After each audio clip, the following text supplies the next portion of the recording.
Tengan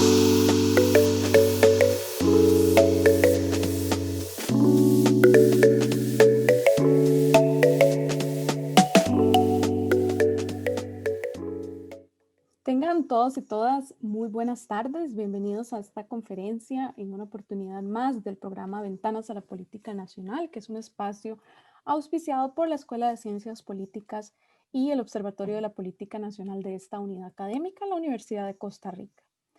Estamos hoy, miércoles 4 de noviembre, en un ambiente un poco tenso respecto a la expectativa y la espera de los resultados del ganador de la contienda electoral estadounidense. En batalla todavía algunos estados y al cierre de la noche parece que tendremos mayores noticias. Mientras tanto, también nuestro país está siendo azotado por importantes afectaciones y consecuencias en la zona de Guanacaste, en la zona sur del país, a propósito de la influencia del huracán, ahora tormenta tropical ETA. En este espacio, en la conferencia del día de hoy, vamos a contar con la participación de un nuevo distinguido profesor que se suma a este esfuerzo por llevar adelante miradas y enfoques a la política nacional, particularmente. Pero antes quería darle un saludo a Valeria y darle la bienvenida también a este espacio, quien nos va a acompañar a lo largo de la jornada. Valeria, bienvenida. Muchas gracias, Eugenia. Sí, efectivamente, un honor poder acompañarles el día de hoy desde los comentarios y las redes sociales de las personas que nos acompañan en la actividad. Recuerden seguirnos a través del streaming que estamos teniendo en este momento en el canal de la Escuela de Ciencias Políticas por la red social de YouTube y también nos pueden dejar sus comentarios por el Facebook de la Escuela de Ciencias Políticas y también del OVNA. Al final de la actividad yo les estaré acompañando con esta sección. Gracias, Eugenia. No, muchas gracias a vos, más bien Valeria, por estar siempre recopilando esas preguntas y moderando también, por supuesto, un espacio ya más de intercambio con nuestro invitado, a quien me permito presentar, el profesor Edwin Alvarado Mena. Nos acompaña el día de hoy con su conferencia Política Pública Comparada, oportunidades de investigación. Bienvenido, Edwin.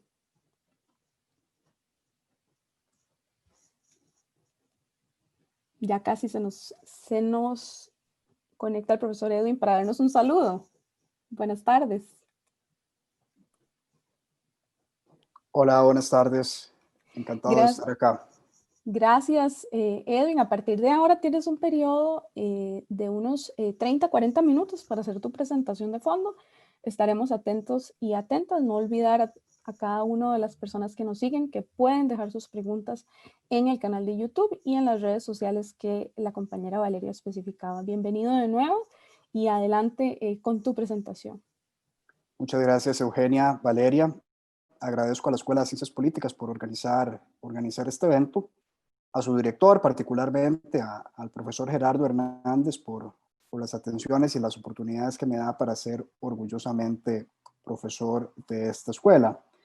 Yo deseo iniciar mi conferencia con una apreciación de actualidad, señalando que esta administración, la administración Alvarado Quesada, empieza a tomar la forma de lo que la literatura del institucionalismo histórico llamaba coyunturas críticas, en el sentido de que es una administración en la que se están tomando decisiones de gran envergadura que permiten anticipar que vamos a vivir con los efectos de esas decisiones probablemente durante varias décadas. Recuerdo cuando yo era estudiante había encontrado un paper de la colega profesora de la escuela Juliana Martínez Franzoni con el profesor Seligson, en el que ellos daban ese carácter de coyuntura crítica a la administración de Luis Alberto Monge y algunas decisiones que se toman en el país al inicio del proceso de liberalización económica. Y cada vez es creciente en mí la sensación de que en unos años vamos a encontrar en la literatura especializada que se dé esa misma mención a esta administración por la enorme cantidad de cosas que están cambiando. Tantas cosas están cambiando que podría ser incluso que pasen desapercibidas, por ejemplo, la incorporación de Costa Rica a la OCDE, que ciertamente es un hito para la elaboración de la política pública. Y ciertamente lo que no pasa desapercibido son cada vez notamos más voces de cambio de diversos sectores que plantean demandas insatisfechas, inclusive de algunos sectores que uno suponía han estado muy bien servidos y muy bien atendidos en los últimos años. Todo esto para indicar que diversos sectores de política pública están planteando, como hace rato no lo hacían, su redefinición, y es en esa coyuntura en la que particularmente se necesita un tipo de conocimiento altamente especializado sobre cómo funcionan los gobiernos. Y ese es el tipo de conocimiento que precisamente la ciencia política costarricense debería estar, y lo está en realidad, en condiciones de proveer al debate público.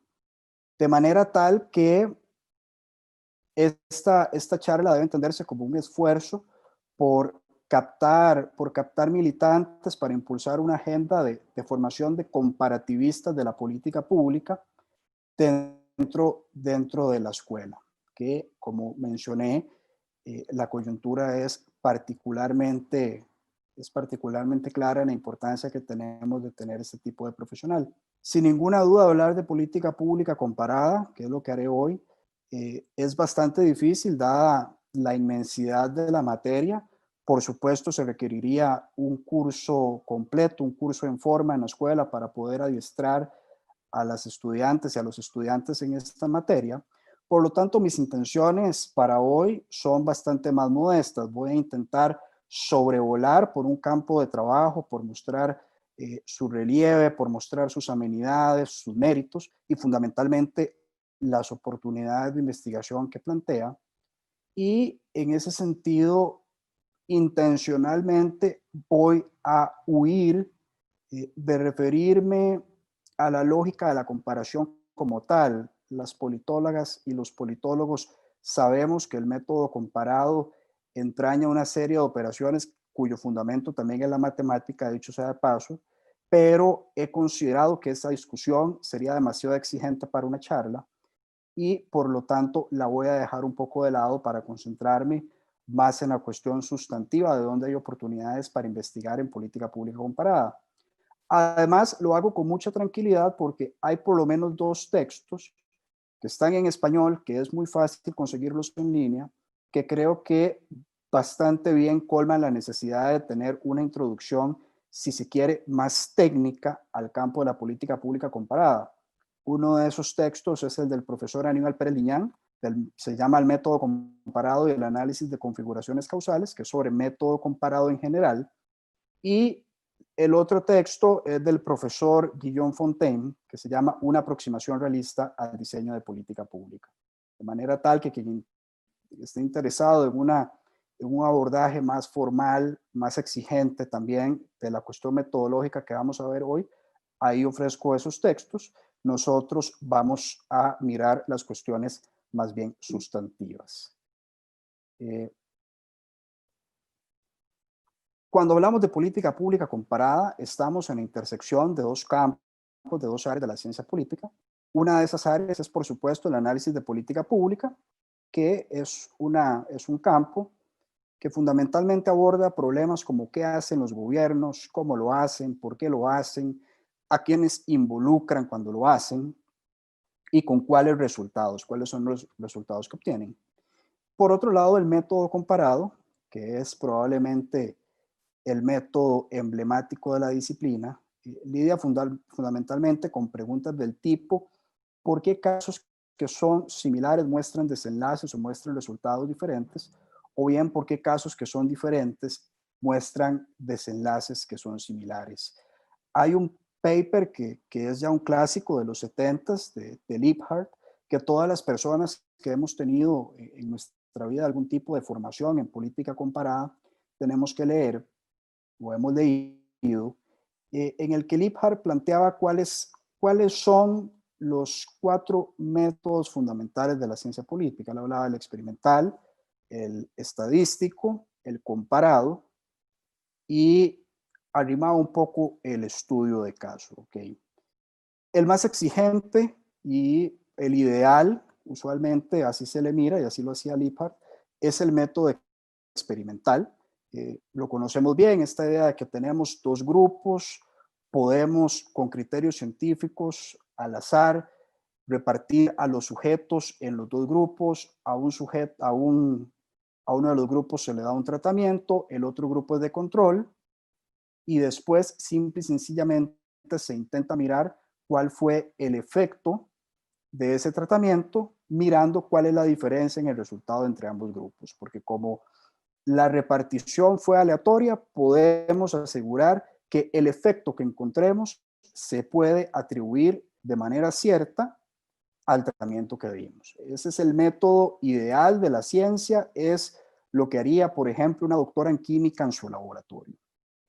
En el caso de los fenómenos políticos, de los fenómenos sociales, ese ideal es bastante más difícil de alcanzar por cuestiones prácticas, por cuestiones éticas también.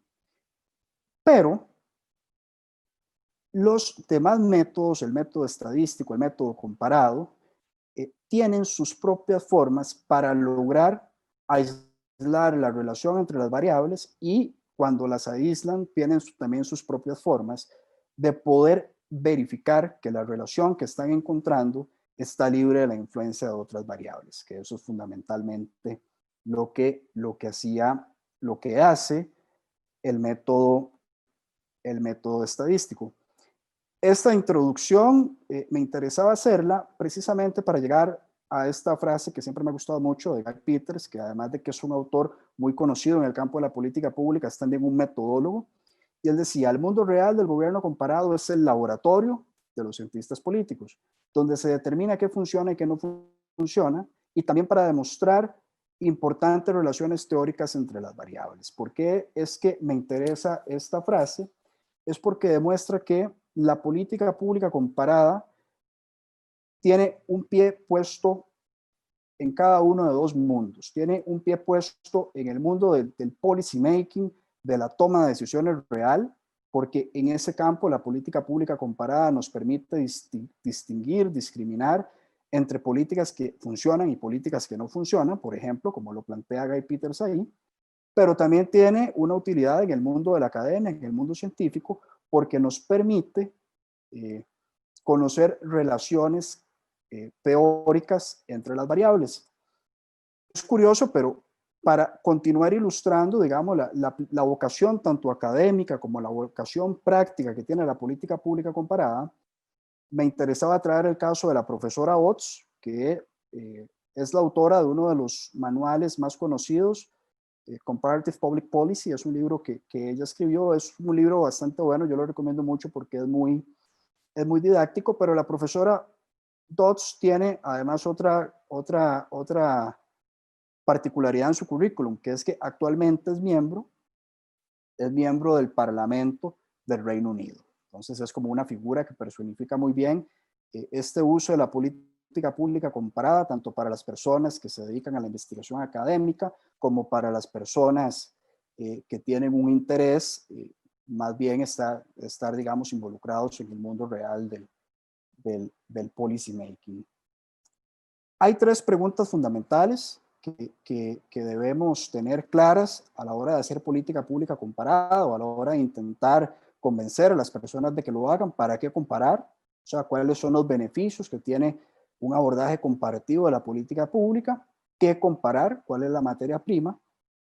¿Y cómo vamos a hacer las comparaciones? O sea, ¿cuál va a ser el método que vamos a implementar? La razón de por qué hacer un estudio comparativo de las políticas públicas tiene que ver, bueno, hay varias. Una tiene que ver con la comprensión del contexto. En el mundo del policy making, a la hora de formar una política pública, a la hora de decidir sobre política pública, son muchísimas las variables las que entran en juego. Y eso hace que metodológicamente, cuando queremos investigar políticas públicas, vamos a tener un interés particular en entender el contexto, los métodos comparativos y sobre todo la capacidad que tienen de combinarse con otros métodos permiten lograr muy bien esto. La segunda razón de para qué comparar tiene que ver con razones de aprendizaje. Cuando nosotros tenemos habilidad para investigar sobre cómo otros países, por ejemplo, han abordado problemas públicos que son similares a los que tiene nuestro, ahí podemos aprender buenas prácticas y cosas que vale la pena implementar en el país, que vale la pena adoptar. Muy relacionado con ello tiene que ver con la importancia de basar el diseño y la implementación de política pública en evidencia, que, que es un estándar, digamos, cada vez más alto y que es un estándar cada vez más claro de la importancia de por qué hay que hacerlo. Y me interesaba llegar a estas dos últimas. La comparación es particularmente importante para el estudio de problemas teóricos y para el control de hipótesis. ¿Qué quiere decir esto? Todas las disciplinas en general tienen una serie de problemas teóricos que son icónicos. Por ejemplo, en la economía política, por poner un ejemplo, un problema teórico muy conocido, elemental, tiene que ver con cuál es el efecto que tienen las instituciones políticas en el crecimiento económico. ¿Okay? En el caso del análisis de política pública, también tenemos nuestros propios problemas teóricos que normalmente se resuelven bastante bien con una perspectiva comparada. Aquí, aquí traje un menú de problemas teóricos que se pueden abordar desde una perspectiva comparada. ¿Por qué cambian las políticas públicas? Es el primero y es probablemente el problema teórico icónico de la disciplina del análisis de política pública. Sabemos que hay políticas que en algunos momentos su cambio es incremental, es rutinario, pero también sabemos que hay algunos momentos donde las políticas públicas empiezan a cambiar a un ritmo vertiginoso. Cómo se diseñan las políticas públicas, eso es un problema teórico en el sentido de qué instrumentos utilizan los gobiernos para cumplir un mismo fin, cómo se implementan, una larga discusión sobre si la implementación de la política es top-down, donde el principal rol lo ejercen el órgano legislativo, por ejemplo, o si la implementación es bottom-up, en el sentido de que el principal actor son los cuadros burocráticos. ¿Por qué fallan? También es un problema histórico de la disciplina. ¿Cómo se difunden? Hay casos icónicos también de políticas públicas, de ideas de política pública que uno las ve en diversos países. Un buen ejemplo sería la reforma de pensiones chilena. ¿Cómo ingresan temas a la agenda? ¿Cómo es que temas que de pronto eran de interés de nada más un grupo, de pronto ingresan a la agenda y al debate nacional, y eso demanda acción por parte de los actores políticos, digamos, institucionales? ¿Por qué participan los actores no estatales? Es otro problema teórico. Cada vez vemos más participación, por ejemplo, de actores, por poner un ejemplo, ambientales en el diseño de la política pública, de actores sindicales. ¿Cómo influye la burocracia?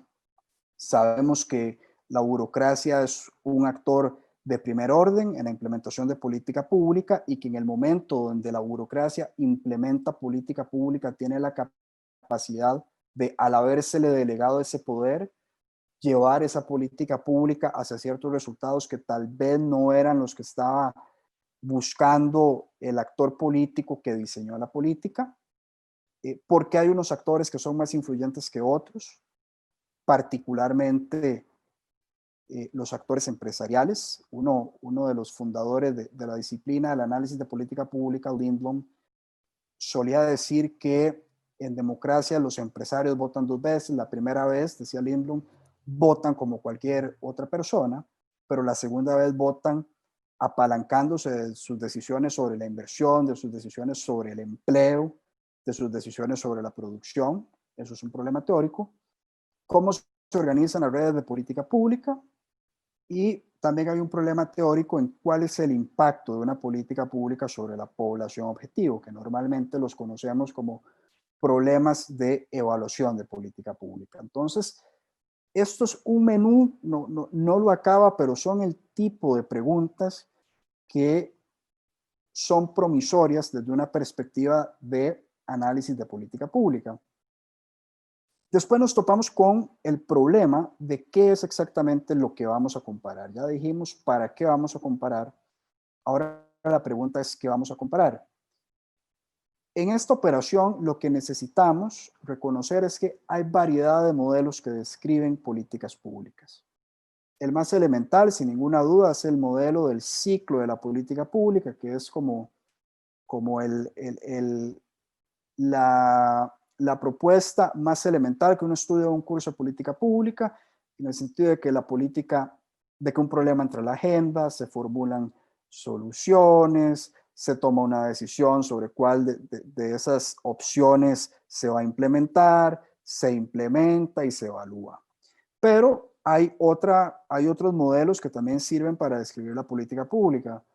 Por ejemplo, el Advocacy Coalition Framework, Elinor Ostrom también tiene su propia, digamos, su propio framework, que de hecho le valió un premio Nobel de Economía.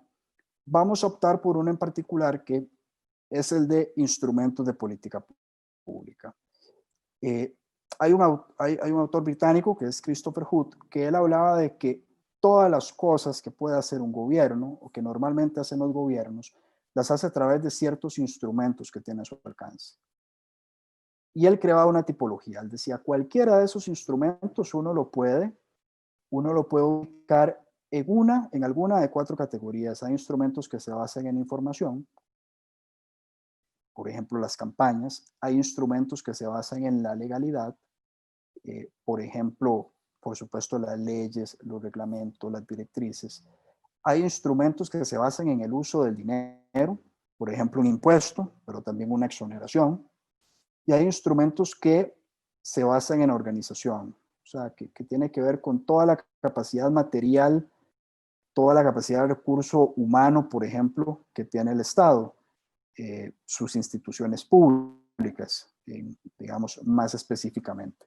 Entonces, cuando hacemos investigación de política pública, necesitamos saber qué vamos a comparar y vamos a optar por una perspectiva en la que intentamos desagregar un campo de política pública en los instrumentos que lo conforman. Y vamos a utilizar esos instrumentos de política pública como piezas de evidencia, precisamente.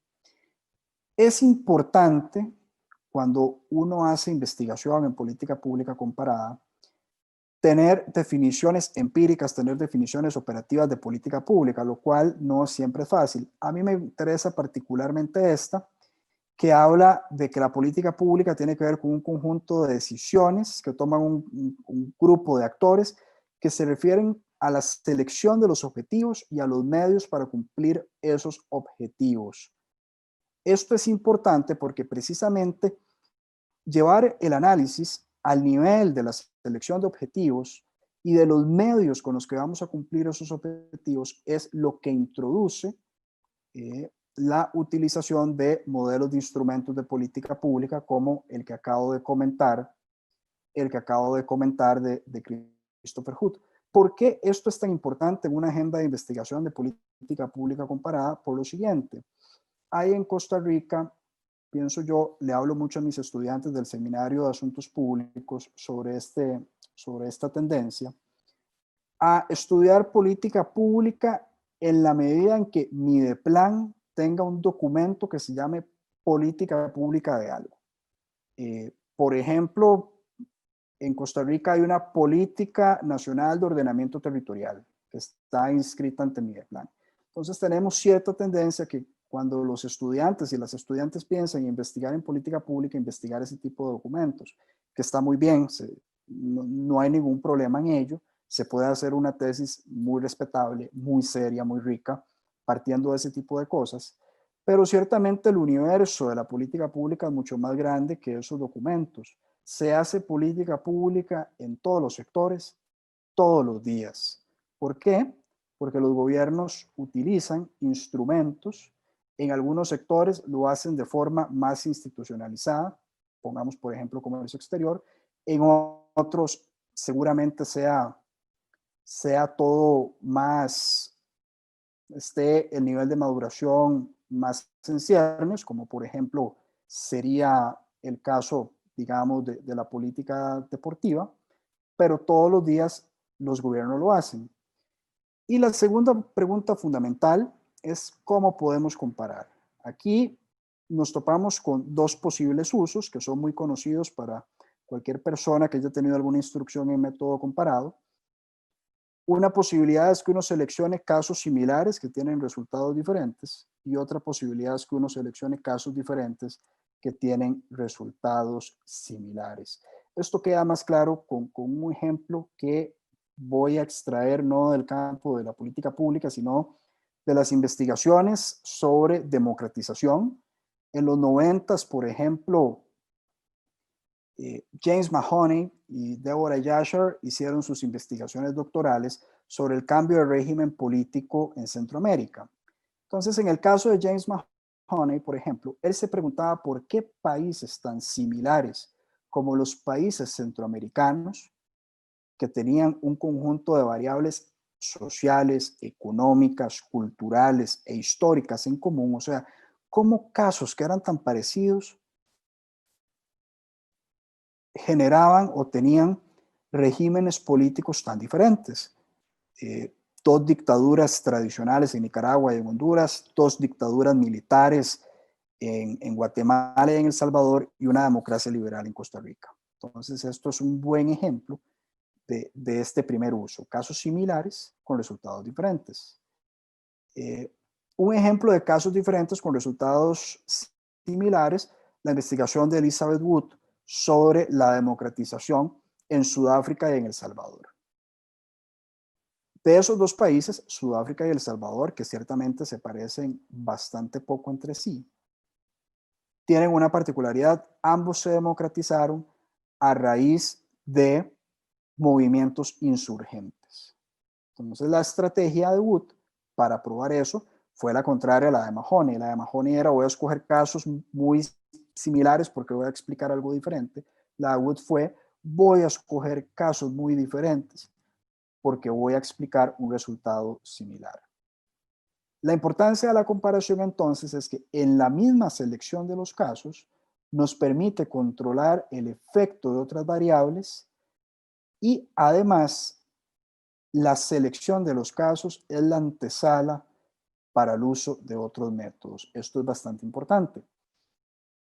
Tenemos entonces, como igualmente teníamos un menú de problemas teóricos, tenemos un menú de posibles casos para seleccionar en política pública comparada. Podemos seleccionar los casos típicos, que son aquellos casos en los cuales se presenta el resultado que queremos estudiar y la variable X, que es la variable en la cual estamos imputando, o en nuestra hipótesis, que tiene poder explicativo sobre ese resultado. Podemos tener o seleccionar también casos desviados, o sea, casos en los que la variable a la que en nuestra hipótesis le estamos atribuyendo un poder predictivo está presente, pero no está presente el resultado.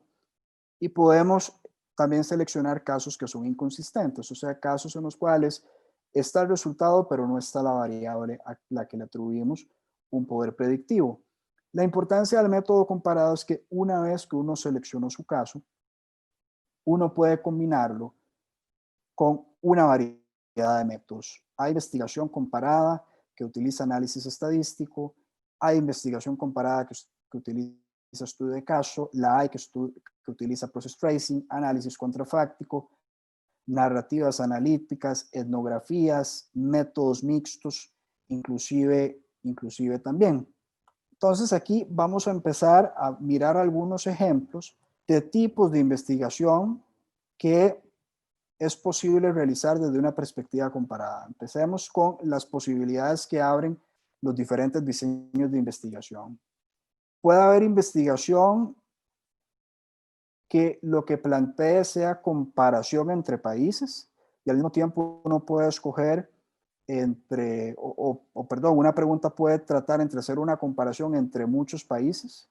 Aquí puse un ejemplo: cuáles factores explican los distintos niveles de inversión social en los países de la OCDE. Bueno, eso sería una investigación de alrededor de 30 países, es una investigación de muchos países.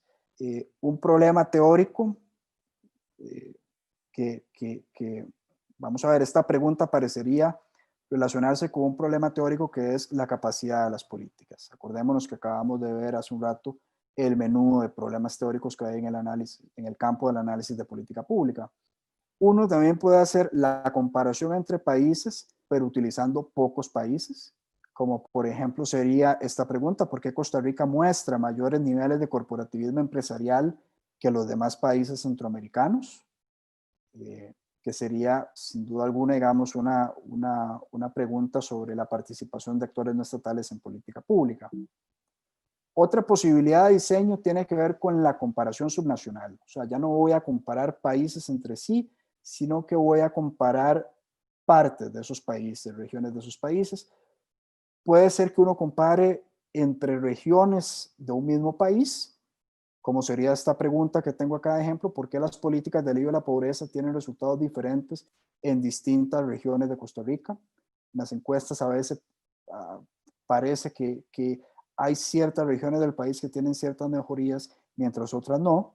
Eso sería una investigación posible, comparando regiones de un mismo país, pero también hay una posibilidad de comparar, de hacer comparación entre regiones de diferentes países. Por ejemplo, esto es una pregunta que planteaba Alicia Holland sobre cómo inciden las políticas de vivienda en los desastres por inundaciones en una región de Colombia y en una región de Lima, porque ella encontraba que, vamos a ver, en estas regiones la clase política ha tendido a permitir que las personas construyan donde quieran, porque esa es su forma, digamos, de ganar un apoyo electoral, diciéndoles: pueden construir donde les dé la gana, yo no los voy a sacar. Pero al mismo tiempo eso, que es una mala política de vivienda, sin ninguna duda, después termina generando muchas muertes cuando vienen las inundaciones y personas que están viviendo donde la técnica claramente dice que nadie debería estar asentado, pues se inundan y tienen desenlaces fatales. Un tercer posible diseño de investigación: la comparación histórica. Aquí podemos tener estudios de caso. Aquí tengo un ejemplo: ¿por qué los gobiernos de los años 90 crearon instituciones públicas con representación empresarial en sus juntas directivas? Esto sería un ejemplo, digamos, típico de comparación histórica de estudio de caso. Y también es posible hacer comparación histórica con un análisis contrafáctico. Un contrafáctico es: uno toma exactamente el mismo caso, nada más que imagina unos segundos en el cual la variable a la cual uno le está atribuyendo poder explicativo, la imagina como si no estuviera. Eso se llama análisis contrafáctico. Aquí hay una pregunta de ejemplo: ¿habría sucedido la reciente reforma del Código Procesal Laboral sin la huelga sindical del 2018? Y finalmente, un diseño probable también es la comparación multinivel entre áreas de política pública. Por ejemplo, ¿por qué algunas áreas de política pública en Costa Rica están tan consolidadas, tienen competencias claras, tienen capacidades fuertes, como salud, como comercio exterior, quizás también ambiente, mientras hay otras áreas de política pública que no tienen ese nivel, digamos, de desarrollo, que no están tan maduras? Vivienda, alivio a la pobreza son buenos ejemplos. Y una comparación también en este diseño multinivel entre niveles de gobierno. Por ejemplo, ¿por qué las competencias en materia de ordenamiento territorial en Costa Rica están dispersas entre los gobiernos locales, el gobierno central, las instituciones descentralizadas? Esos son posibilidades de diseño de investigación en política pública comparada. Temas de investigación. Algunos temas de investigación que considero que tienen algún potencial para un abordaje de índole comparado. Los temas de economía política urbana, sin ninguna duda, las politólogas y los politólogos podemos contribuir de manera importante a la investigación sobre la provisión de bienes y servicios públicos, sobre cómo están regulados los mercados de suelo, sobre cuál es, por ejemplo, el cobro sobre impuestos territoriales y por qué es débil en el país, y también sobre ordenamiento territorial y las zonificaciones, que son temas que se deciden en consejos municipales y que por lo tanto tienen una variable política muy importante. Bueno, estos son temas en los cuales las politólogas y los politólogos tenemos muchas oportunidades todavía de contribuir. Un ejemplo de una pregunta de economía política urbana: bueno, ¿por qué algunos países de América Latina, notablemente Colombia y Brasil, implementan instrumentos de captura de valor de suelo mientras otros países no lo hacen? Eso sería una típica pregunta comparativa ¿De qué tipo? Comparando países. ¿En qué tema? Economía política urbana. Tenemos también una oportunidad en la economía política de la productividad. Las politólogas y los politólogos en Costa Rica podemos todavía aportar mucho en esta materia. ¿Cuáles son las variables políticas que inciden sobre la política fiscal, sobre la provisión de infraestructura, sobre el mercado laboral, sobre la protección social, inclusive sobre el crédito y la banca pública? Un ejemplo de una pregunta de investigación en ese sentido: ¿por qué algunos actores tienen mayor capacidad para evitar regulaciones fiscales y tributarias que les son desfavorables en comparación con otros? Aquí un buen ejemplo, indistintamente de que creamos que es bueno o que es malo, lo que ha sucedido en el país con las municipalidades, con las cooperativas. Desarrollo económico local es sin duda otro campo de investigación en el que hay muchas oportunidades.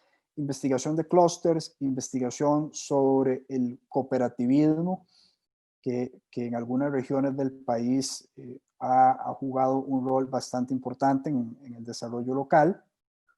Un ejemplo de pregunta: bueno, ¿por qué algunas regiones del país logran generar polos de desarrollo económico mientras otros no lo logran?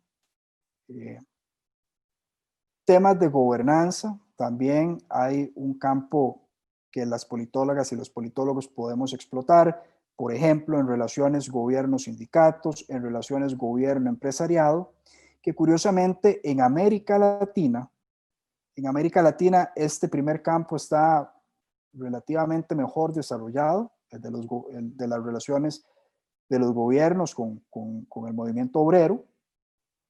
No así el de las relaciones que hay entre el gobierno y las cámaras empresariales. Eso es un campo importante que además se vincula bastante con el de economía política de la productividad. Un ejemplo de una pregunta de investigación en este campo: bueno, ¿por qué en algunos sectores de política pública la participación del empresariado es más fuerte que en otras? Tenemos oportunidades en materia de desigualdad y de políticas redistributivas, estudiar de forma comparada cuál es el rendimiento territorial de las políticas sociales, pero también cuál es el rendimiento sectorial de esas políticas sociales. Por ejemplo, sería interesante investigar por qué hay algunas áreas de la política social que implementan más instrumentos tecnológicos que otras. Es el caso de SINIRUE, Sistema Nacional de Información y Registro Único de Beneficiarios del Estado, que algunas instituciones del mundo de la política social tienen mucho camino avanzado en poder administrar sus subsidios a través de la herramienta, mientras hay otras también instituciones del mundo de la política social que no han tenido un alcance semejante. Finalmente, ¿cómo encarar trabajos finales de graduación? Esta es al menos mi humilde recomendación de cómo miro yo que deben ser los primeros pasos que tiene que dar un estudiante o un estudiante para que sean pasos seguros hacia una buena propuesta de investigación en materia de política pública comparada. Yo utilizo mucho esta imagen en mis clases. Porque intento aquí hacer una analogía entre las operaciones metodológicas fundamentales, yo les llamo así, y los fundamentos del boxeo. Vamos a ver, hay 4 cosas fundamentales, hay 4 golpes fundamentales en el boxeo y hay 4 operaciones metodológicas que también son fundamentales y que uno desea mirar que un estudiante pueda ejecutar bien, porque si tiene estas bases sólidas, el resto de su proceso de investigación uno puede intuir que va a avanzar de forma muy favorable. El primero es el planteamiento de la pregunta de investigación, que sea capaz de explicar qué es lo que quiere investigar. El segundo, la justificación académica y social. El tercero, la revisión de la literatura, que sea capaz de exponer qué es lo que otras personas han dicho sobre esa pregunta de investigación que a ella o a él le interesa. Y en último lugar, es la estrategia metodológica, que diga cuál va a ser su contribución y cómo lo va a hacer. De alguna manera, estas operaciones se asemejan con las partes de la conferencia que he dado hasta ahora. La pregunta de investigación es fundamentalmente tener la capacidad no solo de tener una pregunta, sino de saber con qué grandes discusiones se relaciona esa pregunta. Si yo voy a estudiar por qué Colombia y Brasil regulan más el suelo que Costa Rica u otros países, poder identificar que eso es una pregunta típicamente de economía política urbana, por poner un ejemplo. La revisión de literatura tiene que ver con la capacidad de identificar un problema teórico. Si yo quiero investigar por qué participan los empresarios en alguna política pública, bueno, debo saber que eso se refiere a un problema teórico de la disciplina, que es el de participación de actores no estatales en política pública. Y la estrategia metodológica es lo que hablábamos del diseño. Lo que voy a hacer, lo que voy a investigar, debo tener la capacidad de, por ejemplo, si voy a hacer una comparación, decir si es una comparación multinivel, por poner un ejemplo, entre diferentes sectores de la economía, que además de esa comparación voy a utilizar un process tracing y que ese process tracing en particular lo voy a usar en alguna de sus 3 variedades y que además voy a escoger tales casos. Ese tipo de decisiones metodológicas son las que uno esperaría mirar acá. De modo tal que esta es una visión panorámica, una visión bastante rápida sobre cómo podemos llevar a cabo investigaciones en política pública comparada. Repito, procuré alejarme de las cuestiones más técnicas y quedarme con las oportunidades de investigación que tenemos, con poder delinear algunas líneas de investigación que al menos desde una perspectiva personal tienen un buen futuro en el país. Y finalmente, lo que me interesa también decir es, a modo de motivación para estudiantes que vengan tal vez en periodos más iniciales de la carrera y que puedan llegar en algún momento a conocer esta conferencia y a interesarse en el método, a interesarse en los temas, es esta motivación de James Allison, que James Allison es un premio Nobel de medicina. Él decía en una conferencia, si uno como científico, si uno como investigador no está cometiendo errores de manera constante, probablemente es porque no está investigando nada que sea muy importante. Esto es una motivación con la que quisiera cerrar, porque ciertamente el campo de la política pública comparada en el país es muy nuevo, es un campo que está por explorarse, es un campo que tiene sus propios desafíos metodológicos. La investigación acá no necesariamente va a ser fácil, como no es fácil madurar ningún proceso de investigación, indistintamente de cuáles sean los métodos, indistintamente de cuáles sean las teorías y las preguntas, pero ciertamente lo importante es recordar que en la medida en que seamos científicas y científicos sociales, es nuestro compromiso seguir intentándolo, seguir buscando explicaciones, seguir buscando las mejores descripciones y tener la capacidad de soportar el fracaso, de soportar el fallo y de estar constantemente innovando en esta disciplina. Eso es todo de mi parte. Muchísimas gracias al profesor Edwin por habernos compartido estos importantes trazos que vamos a empezar a ver mucho más a menudo dentro del desarrollo de estudios en las ciencias políticas y obviamente en las ciencias sociales. A partir de este momento vamos a empezar a pasarle al profesor los comentarios y las dudas que nos llegan a través de las redes sociales. Entonces, específicamente vamos a abordar 3 preguntas. La primera de ellas sería la siguiente. A propósito del concepto del gobierno multinivel, ¿se puede hacer comparación de política pública en escalas no necesariamente nacionales? Por ejemplo, pensando en un escenario local o regional, y de ser así, ¿qué adaptaciones metodológicas corresponden aplicarse? Muchas gracias. Importante pregunta. Sí, en efecto, es perfectamente posible, digamos, realizar comparaciones de tipo multinivel en el que lo que uno esté comparando son diferentes escalas de gobierno.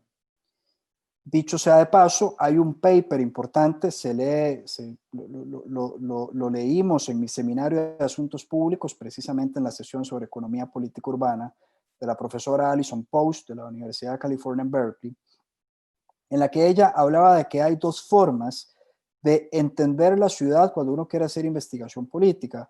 Uno puede entender la ciudad o lo urbano, mejor dicho, como algo fundamentalmente diferente a lo rural en términos de la densidad de población, por ejemplo. Pero hay una segunda perspectiva del urbano que tiene que ver con jurisdicción, o sea, entender al urbano como diferentes niveles de jurisdicción. Y eso abre una serie o una agenda de investigación que es diferente, que tiene preguntas realmente muy interesantes sobre cómo funcionan y cómo operan las diferentes escalas de gobierno, eh, eh, digamos, en cualquier país, pero ciertamente Alison Post es una investigadora que se dedica más a temas de América Latina.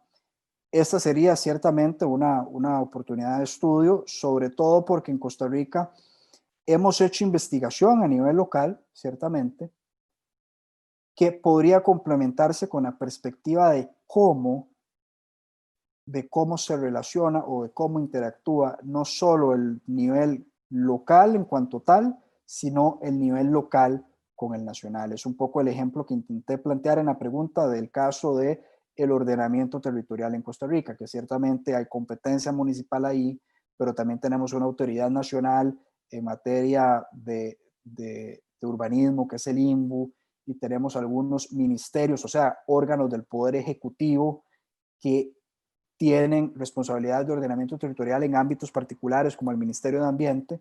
Todo eso, sin ninguna duda, es un campo del que la investigación puede sacar petróleo.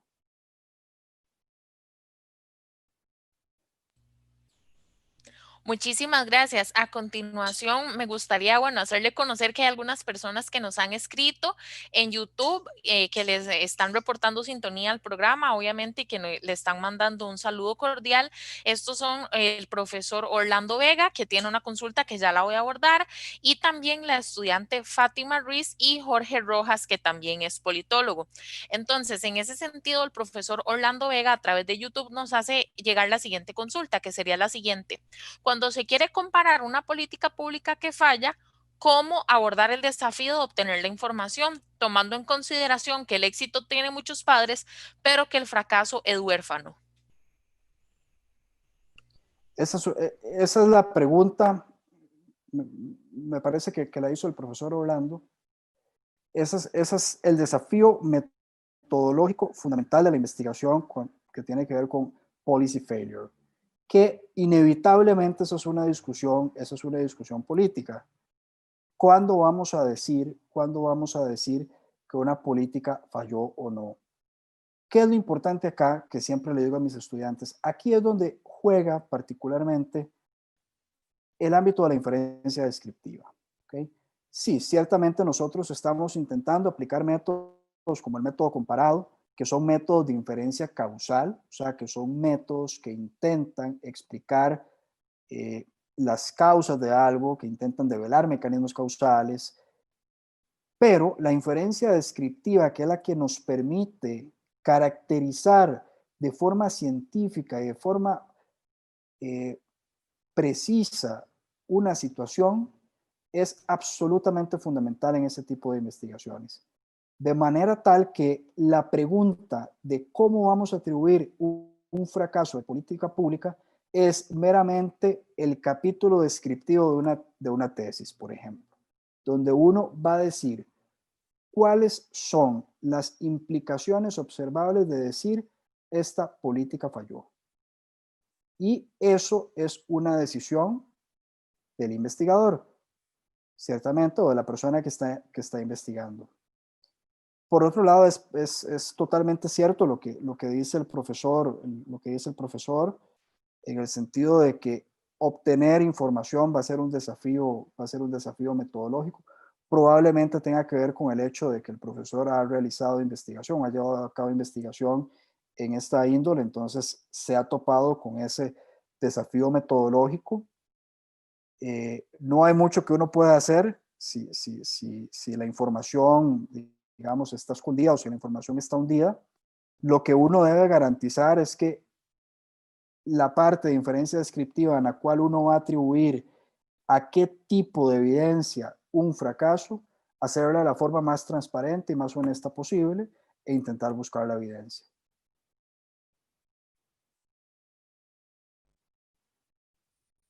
Muchas gracias, profesor, por esta segunda pregunta. A continuación vamos a abordar la tercera y última pregunta que tenemos de nuestras redes sociales y sería la siguiente.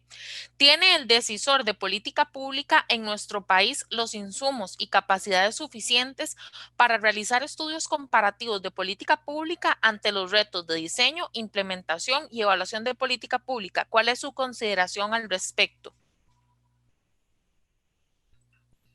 Bueno, eso es una pregunta difícil de responder, digamos, en el vacío, porque uno tendría que ir caso por caso, analizar institución por institución cuál es el estado, por ejemplo, de su recurso humano para realizar este tipo de análisis. Yo me animaría a pensar que en general sí, yo me animaría a pensar que en general sí habría la capacidad de generar en el Estado costarricense una mayor investigación de tipo comparado dentro de las propias instituciones, con con una de las intenciones que yo mencionaba en un momento, que era poder identificar buenas prácticas de otros países.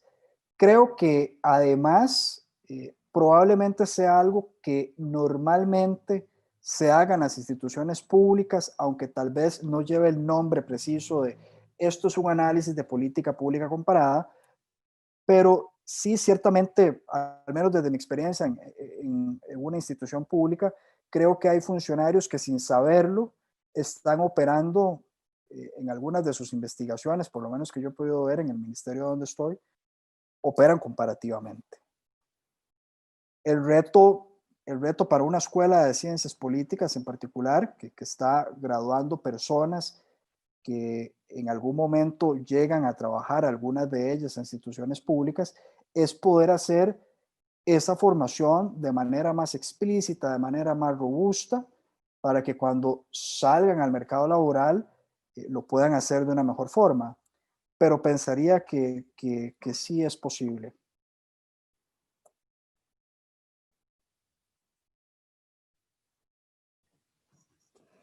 Edwin, muchísimas gracias por este espacio que espero que haya sido, perdón, y estoy segura que sí, muy aleccionador para quienes tengan ideas de investigación y quieran profundizar en este método. De parte de la Escuela de Ciencias Políticas y del Observatorio de la Política Nacional, quienes gestionamos este espacio, agradecerte tu buena disposición.